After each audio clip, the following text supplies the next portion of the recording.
Comment பண்ணியிருந்தாங்க. என்ன comment பண்ணியிருந்தாங்கன்னா, தெரியாத கல்யாணத்தில் போய் சாப்பிட்டு அது வீடியோ எடுத்து போடுங்கன்னு கமெண்ட் பண்ணியிருந்தாங்க. செஞ்சுட்டா போச்சு. ஏய், என்னைய வச்சு ஒன்னும் காமெடி கிமெடி பண்ணலையே.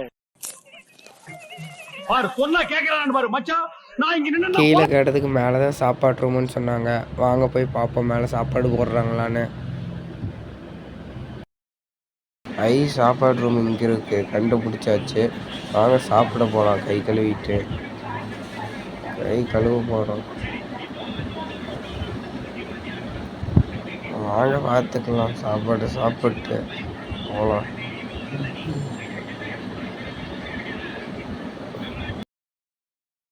என்ன பொழப்பு இது?